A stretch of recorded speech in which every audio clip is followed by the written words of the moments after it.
जय माँ इंद्राक्षी, जय अम्बे। इंद्राक्षी धाम में दर्शकों आप सभी का हम हार्दिक स्वागत करते हैं। आज के दिन जिन जातकों का जन्म दिवस है, मैरिज एनिवर्सरी है, उन सभी को हमारी तरफ से बहुत बहुत शुभकामनाएं। सिद्धि का खंडित हो जाना या जो भी हम सिद्ध साधनाएं करना चाहते हैं, किसी विशेष मंत्र को, देवी देवता की किसी भी मंत्र को हम लंबे समय से पढ़ते आ रहे हैं और उस मंत्र का हमें पूर्णता, हमें फल महसूस नहीं होता। उसका कारण क्या है? कई बार हम नाना भांति से साधनाओं को करते हैं। कोई हिंदी में स्तोत्र पढ़ता है, कोई संस्कृत की सरल भाषा में पढ़ता है, तो और भी कोई सरल भाव के साथ पढ़ता है। कई बार हम अंगन्यास के साथ साधना करते हैं, कई बार पूरा सविधि विनियोग आदि लगाकर भी हम विशेष प्रकार की साधना करते हैं और लंबे समय की साधना चली आ रही है। लेकिन हमें ये लगता है कि हम साधना कर तो रहे हैं, लेकिन साधना का शायद हमें फल नहीं मिल पा रहा है। तो कारण क्या है कि एक साधक की साधना सफल नहीं हो पाती है और लंबे समय से जपा गया, किया गया मंत्र, स्तोत्र, पाठ, हमें ऐसा लगता है कि ये इससे हमारा कोई कार्य नहीं बन रहा है। बहुत लोगों के मन में इस प्रकार की बातें आती हैं। मैं इतने लंबे समय से व्रत रखे हुए हूँ, मुझे इतना लंबा समय बीत गया इस मंत्र की साधना करते करते, और कई बार तो स्थिति ये आ जाती है कि उस मंत्र को छोड़ने का मन करता है, कहीं और कोई और साधना और मंत्र करने को भी मन करने लगता है। होती है ना इस प्रकार की बातें। तो आइए आज इस गुत्थी को हम सुलझाते हैं। पहले आज का हम पंचांग देखें।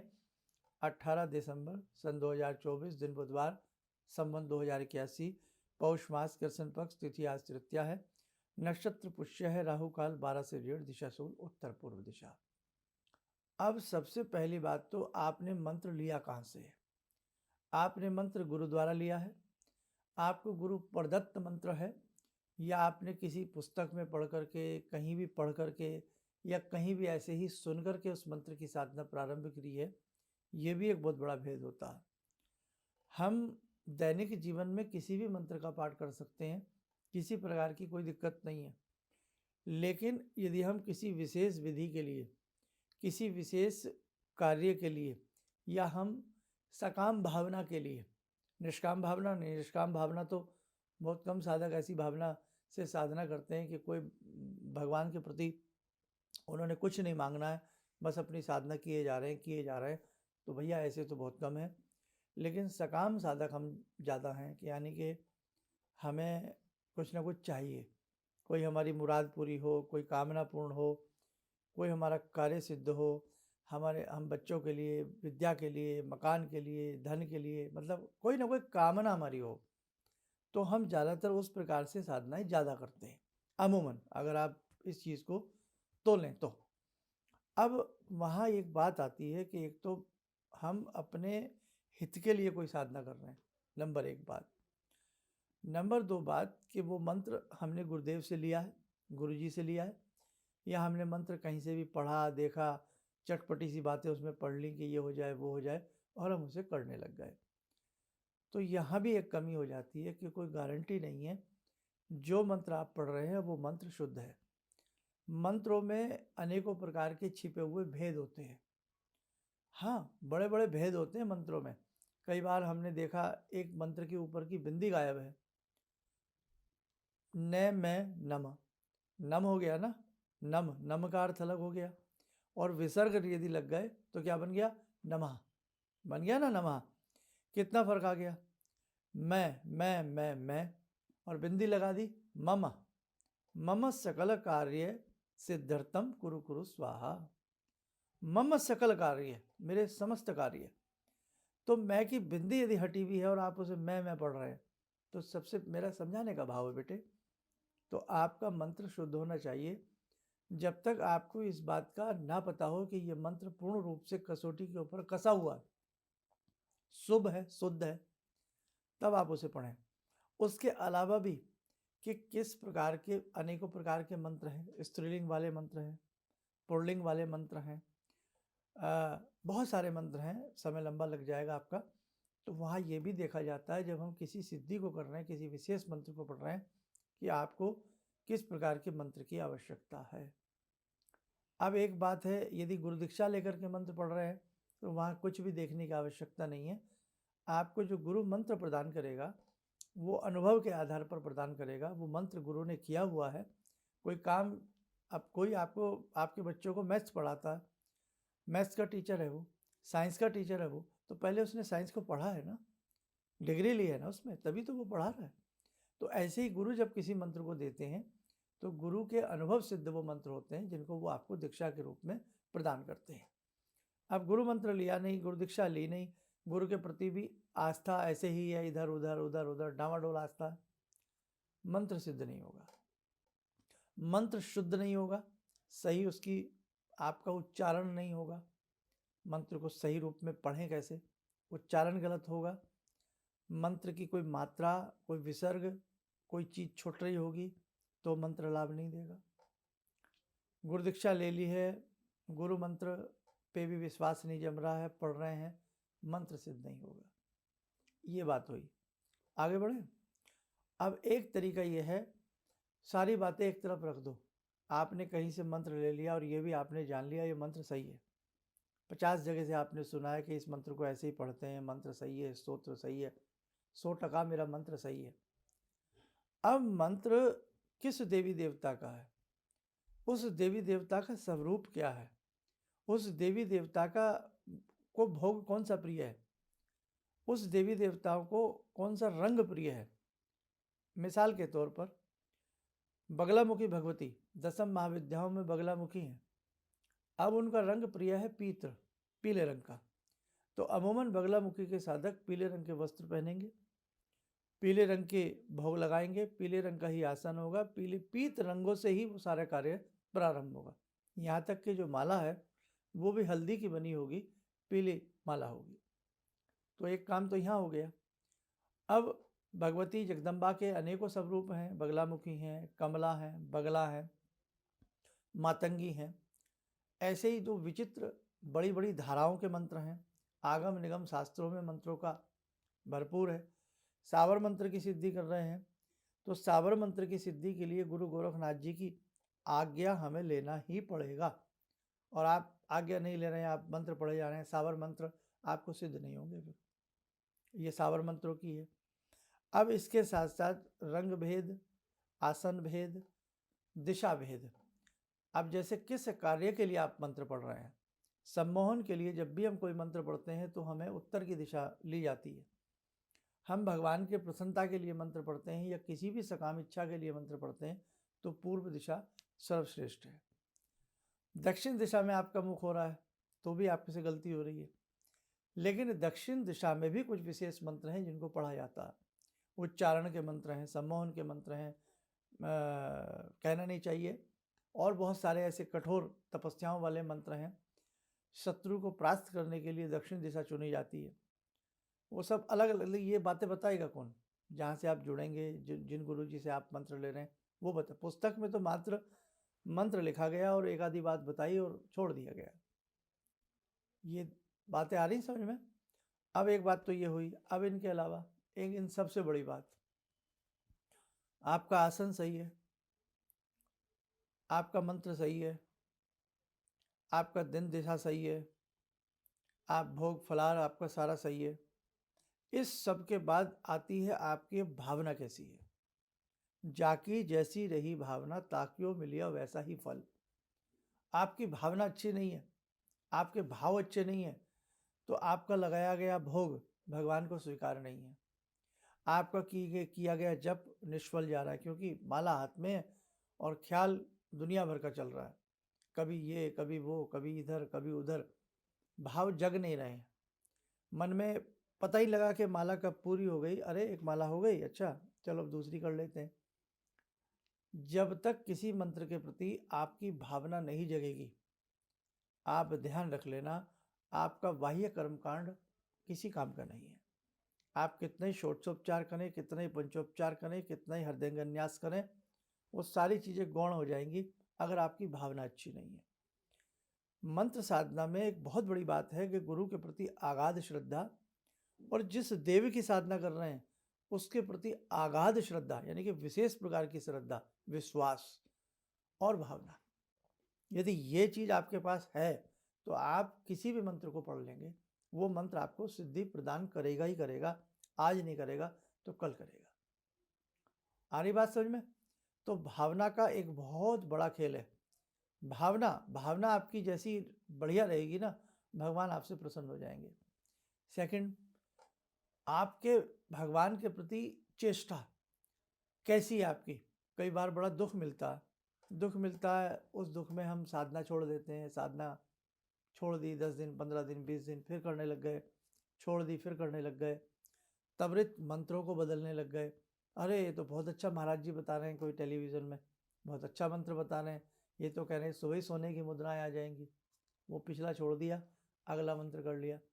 फिर कोई हम जैसे दिख गए आपको, अरे बहुत अच्छा मंत्र बता रहे हैं, तो आप वो करने लग गए। तो मंत्रों को बार बार बदलना, एक मंत्र की ताकत इकट्ठी हुई है, वो आपने बीच में छोड़ दी, अब दूसरे मंत्र में ताकत लगा रहे हो, वो वहीं छोड़ दी, अब तीसरे मंत्र में ताकत लगा रहे हो। फिर इधर जाना, उधर जाना, वहाँ ही घूमना, वहाँ से कुछ मिल जाए, वो नहीं बेटे। आप किसी भी मंत्र को जानते हैं, ओम तो सब जानते हैं ना, ओम ओम सब जानते हैं। खाली यदि ओम को भी आप जपने लग जाओगे ना एकाग्र मन से, और ओम में ही सभी देवी देवताओं के रूप को देखोगे, पर ब्रह्म की उसमें झांकी देखोगे ना, ओम से ही आपको सिद्धि हो जाएगी। हम करना नहीं चाहते, और इसीलिए एक गाइड की आवश्यकता पड़ती है, गुरु की आवश्यकता पड़ती है कि हमसे कोई गलती ना हो। फिर एक एग्जाम्पल देते हैं, नवारण मंत्र है, नाम तो सुना होगा, इंद्राक्षी धाम से जुड़े तो सभी साधक जानते हैं। नवारण मंत्र, ऐं ह्रीं क्लीं चामुंडाई विच्चे, ऐंग ह्रीं क्लीं चामुंडाई विच्चे। भेद फंस गया, गग्गा लगाएं या मामा लगाएं। आया ना बात? गुरु ने कहा चाहे बेटे गै लगा के पढ़ो, चाहे मैं लगा के पढ़ो, लेकिन भाव से पढ़ो। बात समझ में आ गई? अब ओम लगाएं ना लगाएं, बाद में नमे लगाएं ना लगाएं, ओम ऐंग ह्रीं क्लीं चामुंडाई विच्चे, ओम ऐं ह्रीं क्लीं चामुंडाई विच्चे। अब ओम लगाएं ना लगाएं, बात आई ना आई? अब जैसे इंद्राक्षी धाम में जो भी साधक दीक्षित हैं, हमने कहा यहाँ ओम की आपको आवश्यकता नहीं है। ऐं स्वयं भगवती हैं, ह्रीं स्वयं भगवती हैं, क्लीं स्वयं भगवती हैं। भगवती स्वयं इस मंत्र में विराजती हैं। ऐं सरस्वती के रूप में विराजती हैं, ह्रीं महालक्ष्मी के रूप में, कमला के रूप में विराजती हैं, क्लीं महाकाली महाशक्ति विद्युत गामिनी के रूप में विराजती हैं, चंड मुंड का विनाश करने वाली। तो कहने का भाव, गुरु बहुत भेद बताता है। अब जब गुरु भेद बताता है ना, साधक को अच्छा लगता है, साधक फिर उन भेदों का पालन करते हुए उस मंत्र में आगे बढ़ता है। समझ में आ रहा है बेटा? अब किस संध्या में करना है? कुछ मंत्र ऐसे हैं जो तुरीय संध्या में कहे गए हैं, कुछ मंत्र ऐसे हैं जो गोधूली बेला में प्रमाणिक माना गया है। गायत्री मंत्र है, चमत्कृत देखना चाहते हो तो सुबह जब सूर्य की रश्मियाँ पृथ्वी को बिखेरती हैं, पृथ्वी के ऊपर आरूढ़ होती हैं, तो उससे पहले, सूर्य उदय होने से 2 घंटे पहले आप गायत्री मंत्र को करिए। सूर्य उदय होने के 2 घंटे बाद तक करिए, लेकिन अगर कुछ सूर्य उदय होने से पहले 1-2 घंटा बैठ जाए और करने लग जाए, मतलब ही नहीं उठता, सवाल ही नहीं उठता कि आपके चेहरे के ऊपर रिदम ना आए, आपके अंदर वो भाव ना आए। गायत्री मंत्र सभी बुरे कर्मों को वॉश कर देती है, धो डालता है गायत्री मंत्र। पुराने जन्म जन्मांतरों के कुसंस्कार को गायत्री मंत्र, गायत्री महाशक्ति चबा डालती है। अब कहने का भाव यही है कि हम आजकल भ्रम में फंस जाते हैं। ऐसे ऐसे लोग मिलेंगे आपको कि 3 दिन में आपको आपके घर में यक्षिणी आएगी, नटी यक्षिणी आएगी, रति यक्षिणी आएगी, आपको सोने की मुद्राएं दे देगी, आप जो कहोगे वो कर देगी। भैया ऐसा नहीं होता। तो इस प्रकार से बेवकूफ़ बनाया जाता, बहुत सारी होता था, लेकिन वो 3 दिन की साधना जब सफल हो सकती है जब उससे पहले आपने 30 साल की साधना की हो। यस, गलत नहीं सुन रहे आप। जब आपने 30 साल की साधना की हो तब वो 3 दिन में बात आती है। एक मैकेनिक होता है, वो डिप्लोमा लेता है, डिग्री लेता है, अप्रेंटिस करता है, मेहनत करता है, तब जाकर के उसके हाथ उस प्रकार से चलते हैं कि मिनटों सेकंडों में वो काम कर लेता है। और जिस व्यक्ति को पेचकस उठाना नहीं आता, वो सोचे मैं 2 ही मिनट में कर लूँ, नहीं कर सकता, नहीं कर सकता। इसीलिए कोई चीज़ आपको लगती है कि ये सही बता रहे हैं, लेकिन बेटा 3, 4, 5, 10 दिन में सिद्धियाँ नहीं होती, जन्म बीत जाते हैं सिद्धियों के लिए। तो खैर, कम टू द पॉइंट पे आता हूँ। आप किसी भी नॉर्मल मंत्र को पढ़ रहे हैं, किसी भी सामान्य मंत्र को पढ़ रहे हैं, हिंदी में पढ़ रहे हैं, संस्कृत में पढ़ रहे हैं, भाव के साथ पढ़िए, अच्छे उत्तम भाव जमा करके करिए। आप राम जी की साधना करते हैं तो क्या आपको लगता नहीं कि राम जी सर्वसमर्थ हैं, आपको सब कुछ दे सकते हैं? दे सकते हैं ना। वो राम समुद्र को सुखा दें, हैं? तो क्या नहीं दे सकते भगवान राम आपको? मन को डगमगाइए मत। जिस देवी देवता को आपने पकड़ लिया, जिस देवी देवता की आपने आराधना कर ली, आप घड़ी के पेंडुलम की तरह मन को मत हिलाइएगा, एक जगह एकाग्र रहिएगा।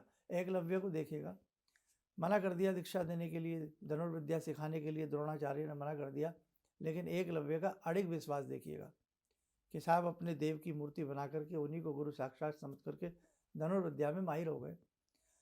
तो आप भगवान शिव की साधना कर रहे हैं, मन मत डोलिए। अब आपका मन में आगे लक्ष्मी कहाँ से आएगी, तो लक्ष्मी जी की भी साधना करें। अच्छा, ताकत कहाँ से आएगी, तो ये भी करें। अच्छा, ये कैसे होगा, तो ये नहीं साहब, भगवान शिव की ही साधना आपके लिए सर्वश्रेष्ठ है। हलाहल पीने वाले भगवान शिव, एक तरफ देव एक तरफ दानव हैं। वासु की नाक की रस्सी बना करके समुद्र को मथा जा रहा, उसमें से विष निकलता है, अही फेन निकलता। किसी की हिम्मत नहीं थी उस अही फेन को पी जाए। अगर वो और कुछ समय अही फेन रह जाता, सारे संसार में त्राहिमाम हो जाती। वो भगवान शिव हलाहल को कंठ में समा गए, नीलकंठी कहलाए। तो आप उस देव की साधना कर रहे हैं, उस महादेव की साधना कर रहे हैं, आपको जरूरत ही नहीं है कुछ इधर उधर सोचने की। वो जगदम्बा, वो जगतजननी, जहाँ इंद्र का सिंहासन असुरों ने छीन लिया हो, जहाँ उनके अश्व को छीन लिया हो, उनके सिंहासन को छीन लिया हो, ब्रह्मा विष्णु महेश युति लगा रहे हो कि क्या किया जाए। ब्रह्मा जी से तेज उत्पन्न होता है, विष्णु जी से तेज उत्पन्न होता है, शंकर जी के तेज उत्पन्न होता है, तीनों के तेज से उत्पन्न वो जगदम्बा जो असुरों का क्षण भर में सफाया कर देती हैं। तो आप यदि भगवती जगदम्बा की साधना कर रहे हैं तो आपको इधर उधर झांकने की आवश्यकता नहीं है। आप हनुमान जी की साधना कर रहे हैं, आप हनुमान जी की साधना कर रहे हैं, जिन्हें समझ में नहीं आया कि संजीवनी जड़ी बूटी कहाँ है, समझ में नहीं आ रहा है जड़ी बूटी कहाँ है, क्योंकि जल्दी है मन में जाना है। लक्ष्मण जी की चिंता लगी हुई है, राम जी का कार्य है, लक्ष्मण जी की चिंता। वो हनुमान जी जड़ी बूटी ना समझ में आए, पूरा पहाड़ी उठा लें, वो हनुमान जी। वैसे अतुलित बलधाम, आप उनकी साधना कर रहे हैं, आपको इधर उधर झांकने की आवश्यकता नहीं है। तो आप मेरी बातों को समझें बेटे, साधनाएं तभी खंडित होती हैं जब मन को हम भटकाते हैं। नहीं साहब, हनुमान जी नहीं, हनुमान जी हमें क्या देंगे, राम जी देंगे, राम जी क्या देंगे, देवी जी देंगी। नहीं, एक जगह टिक हो जाइए। सब्जेक्ट बहुत बड़ा है, बोलने लगूं अभी कई घंटे आपके ले सकता हूं, लेकिन समय की गरिमा होती है। तो आज मैंने यही बताया है, एक देवता पर अड़िग विश्वास बनाएं और विशेष साधना के लिए गुरु दीक्षा लें और अपने मंत्र के प्रति भाव सुंदर जगाएं। चढ़ाने के लिए फूल ना हो, बताशा ना हो, कोई टेंशन नहीं है, भाव होना चाहिए। बस भाव जगाइए, गुरु दीक्षा से मंत्र पढ़िए और अच्छे भाव से पढ़िए। एक देवता की आराधना में समय व्यतीत करिएगा। देवता को पाने के लिए देवता बनना पड़ता है, वैसे गुणों की भी हमारे अंदर बात होनी चाहिए। अंतिम बात, टॉपिक समाप्त करता हूँ।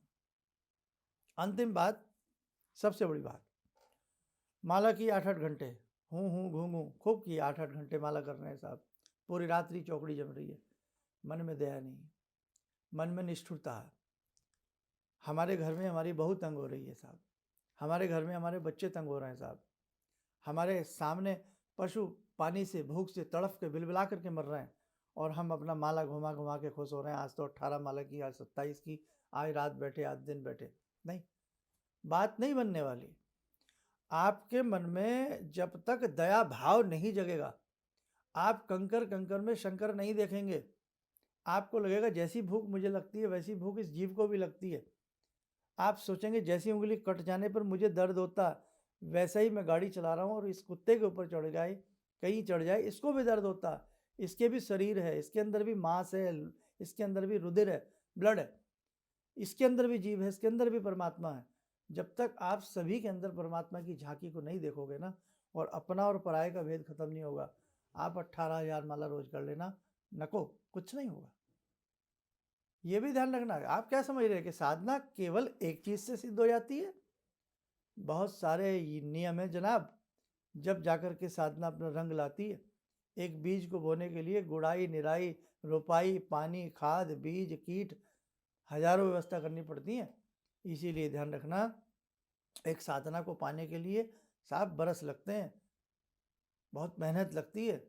आज इतना पाखंड चारों तरफ तांडव कर रहा है कि आपको वो लोग मिलेंगे कि लाओ 2 लाख रुपए हम आपकी कुंडलिनी जागृत करा देंगे। 10-10 जन्मों में जो सर्पणी ढाई लपेटे ले हमारे मेरुदंड के अंदर छिपी है, ईड़ा और पिंगला के बीच में जो सुषुम्ना नाड़ी है उसमें लिपटी हुई वो उस कुंडलिनी को आप पैसा लेकर के जागृत करा सकते हैं किसी की? नहीं साहब, फेक है ये सब बातें। तो बहुत बड़ा नियम संयम निभाने पड़ते हैं बेटे साधनाओं को करने के लिए। इसलिए ध्यान रखना, आप लोलुप ना बने, किसी बेकार की बातों में ना फंसें, और अपने घर में जो आपका मंदिर है ना, वहाँ देवता हैं, वहाँ भले ही फूल ना हो, पानी ना हो, जल ना हो, आपके भाव अच्छे हों और अपनी अच्छे भाव से आप अपनी साधना को करिएगा। आपके भगवान आपके छोटे से मंदिर में ही प्रकट हो जाएंगे। ध्यान रखना है हमारी बात। चलिए ठीक है, आइए जुड़ते हैं आज की ध्यान साधना में जगत जननी भगवती जगदम्बा से। ॐ सिन्दूरारुणविग्रहां त्रिनयनां माणिक्यमूलस्फुरात् स्तारानायकशेखरं स्मितमुखी वापेन वाक्षोरुवां पाणिभ्यामलपूर्णरत्नचषकां रत्नोत्परां बिभ्रति सौम्यां रत्नगटस्थरक्तचरणां ध्यायेत् परामम्बिकां खड्गं चक्रगदेषु चापपरिगान् शूलम्बुशुण्डिं शिरा शङ्खं संदधतीं करे स्त्रीनयनां सर्वाङ्गभूषावृतां नीलास्मद्युतिमास्य पाददशकां सेवे महाकालिकां यामास्तो स्वपितैहरो कमलजो हन्तुं मधुं कैटवम् विद्युद्दामसमप्रभां मृगपते स्कन्दस्थितां भीषणां कन्या विहकरवालखेटविलसा धस्ताविरासेवितां हस्ते चक्रगदाशिखेटविशिखां चापं गुणं तर्जनीं विप्राणामलिलात्मिकां शशिधरां दुर्गां त्रिनेत्रां भजे। कवच बना लें, ध्यान करें, जगत जननी का शुभ आशीष हम सबके ऊपर बरस रहा है।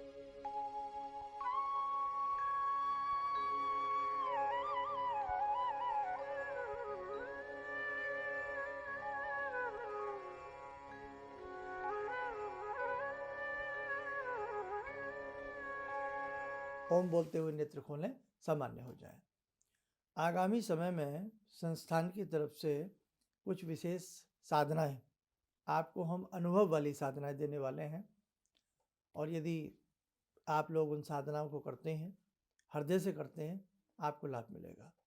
आपने देखा हो कि कभी 40 दिन की साधना, कभी 21 दिन की साधना, कभी 31 दिन की साधना, कभी शिव मंत्र लेखन, आपकी उंगली पकड़ी, कराते गए और आप करते गए। फल भगवान जरूर देंगे, लेकिन आपको आनंद भी आया होगा। इसलिए बेटा अच्छे रास्ते पर चलने का प्रयास करना, बेकार की बातों में कदापि मत फंसना। जीवन बहुत कीमती है। बहुत शीघ्र संस्थान की तरफ से कुछ विशेष सूचनाएं आपको प्राप्त होंगी।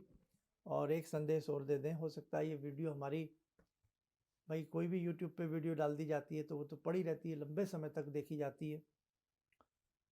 कुंभ आ रहा है इलाहाबाद में, संगम, सबने नाम सुना होगा। 12 वर्ष में कुंभ आता है, अर्धकुंभ 6 वर्ष के बाद आता है। तो ये महाकुंभ है इस बार का। समय मिले कुंभ में जरूर जाइए। एक से एक संतों के पग वहाँ पर पड़ते हैं, और बहुत सारी चीज़ें हैं। पूरा एक स्पेशल कार्यक्रम हम कुंभ के ऊपर आपको देने वाले हैं बहुत जल्द, उसे ध्यान से सुनिएगा, देखिएगा। चलिए, आप सब लोग स्वस्थ रहें, सुखी रहें। इन्हीं शुभकामनाओं के साथ हम अपनी वाणी को विराम करते हैं। जय जय अम्बे। भगवान से जुड़ो, और भगवान से जुड़ने का जरिया आपने बताया, बहुत अच्छा लगा, बहुत धन्यवाद। और सनातन धर्म को जिंदा रखने के लिए आप जो प्रयास कर रहे हैं बहुत सराहनीय है। हम लोग को मौका मिला है। हम लोग भाग्यशाली हैं जो आपके करीब आने का हम लोग को मौका मिला है।